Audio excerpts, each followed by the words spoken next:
Welcome to Bible Story Time, and thank you for joining us today as we explore a turning point in the history of God's people.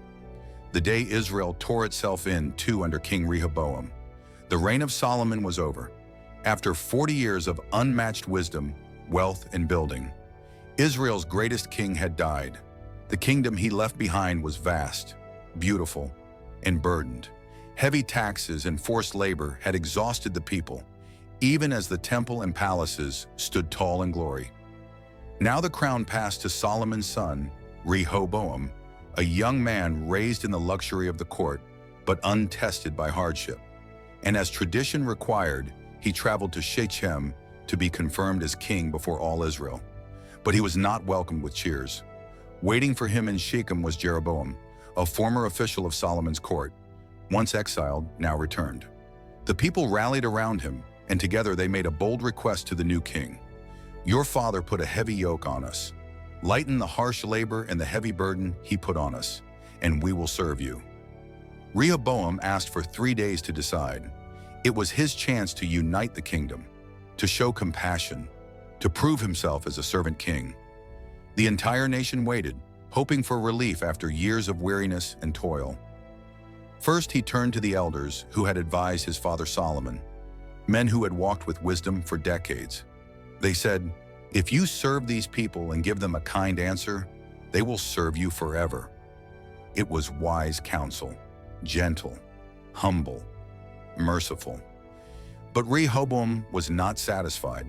He turned instead to his friends, young men who had grown up with him, who knew little of labor or leadership, and even less of humility. Tell them, they said, my little finger is thicker than my father's waist. My father laid on you a heavy yoke. I will make it even heavier. My father scourged you with whips.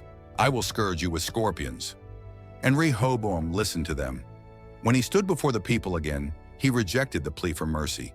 He spoke with pride, not compassion. He chose strength over service. And with that single decision, the kingdom broke. 10 tribes, furious and betrayed, refused to acknowledge Rehoboam as king. They crowned Jeroboam in his place and formed their own nation, the northern kingdom of Israel.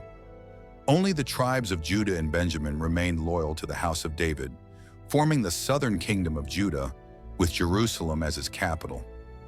And just like that, what had been one people, one kingdom under God, was now divided, a fracture that would never fully heal. Unity was shattered by arrogance, and the throne lost its voice of peace. The cries of the people echoed through the land. What was once a golden age had turned to division. The dust of rebellion filled the air, and hearts that once sang in harmony now trembled in separation. Mothers wept. Fathers turned away in silence. Priests watched in horror as a nation splintered before their eyes. Rehoboam, angry and humiliated, gathered an army of 180,000 men to go to war and force the other tribes back under his rule. But then, the word of the Lord came to Shemaiah, a prophet of God. Say to Rehoboam, this is what the Lord says. Do not go up to fight your relatives, the Israelites. Go home, every one of you, for this is my doing. God himself had allowed the division. It was a judgment not only on Rehoboam's pride, but on Solomon's sin before him. And to his credit, Rehoboam obeyed. He called off the attack.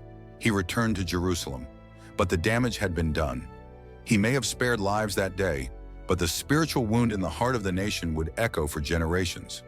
What had once been one people under one God now lived under two crowns in two directions. This story reminds us that leadership is not about power, but about service. Rehoboam had a chance to win hearts with kindness, but he chose pride, and pride tears kingdoms apart. The voice of the elders called for mercy, the voice of the young men boasted of domination, and Rehoboam's failure was not just in choosing bad counsel, it was in refusing to listen to wisdom. God had given Solomon wisdom. Rehoboam had inherited the throne, but not the heart. If you've ever felt divided or torn between pride and humility, remember this story. It's not too late to listen to the voice of God. It's not too late to lead with compassion. But when we refuse to listen, sometimes the split cannot be undone. Thank you for watching Bible Story Time. If this story moved your heart, don't forget to like, share, and subscribe.